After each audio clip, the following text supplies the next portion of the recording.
जय जगन्नाथ मु आकाश स्वागत करुच्ची मोर यूट्यूब चैनल मोटिवेटेड ओडिशा 2.0 को। प्रकृत भल पाइबा सही माने पाई थांती जो माने कि मरिबा पर्यंत साथी रे रही थांती।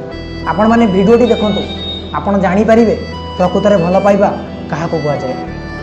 मैं छाया तेरी तू आंचल मेरा तू ममता मेरी मैं हूँ लाल तेरा।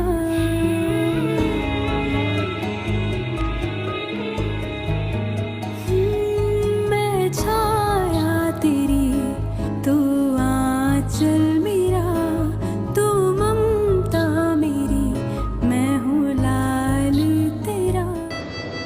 देखि पारिले एही माने प्रकृत रे प्रेम करि थांती जो माने कि बुढ़ा बुढ़ी हेला पर्यंत मरिबा सहित साथी रे रही थांती। आपण माने देखिथिबे आजिकार किछि प्रेमी जुगल जो माने कि केवल देह सुख पई भल पाउछंती ना से माने केबे भी निज जीवन साथी सहित सारा जीवन रहिबा को चाहती नहीं। आजिका ट्रेंडिंग एइटा ही हे जाइछि। जो माने पूर्वरु भल पाइछंती प्रकृत रे भल पाइबा कोन जानिछंती सेमानकर भल पाइबा ठीक एही परि हेइताय।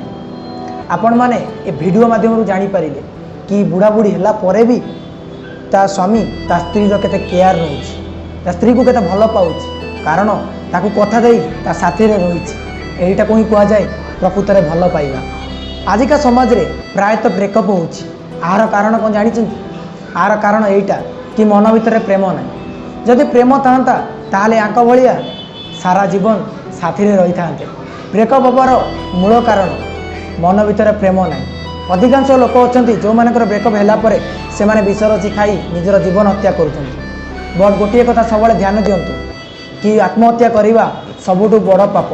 जदि आपण ए जन्म रे आत्महत्या करिवे ताले आपण 7 जन्म पर्यंत मनुष्य जीवन पाइबे नाही। तेणु आत्महत्या टू दूर रे रहंतु। हाँ कष्ट जंत्रणा तो हबो कारण ब्रेकअप हैला परे गोटे मनुष्य सबुठु कष्ट पाई थाए हेले भी आपण आत्महत्या टू दूर रे रहंतु। तो रोज बंधु भल पाइबा क्या कह जाए आज ये वीडियो आपण मैंने जानीपारे आउ देखिपारे। तो रोचे जदि वीडियोटी आपण मानक भल लगी था तो लाइक शेयर कमेंट निश्चय करूँ।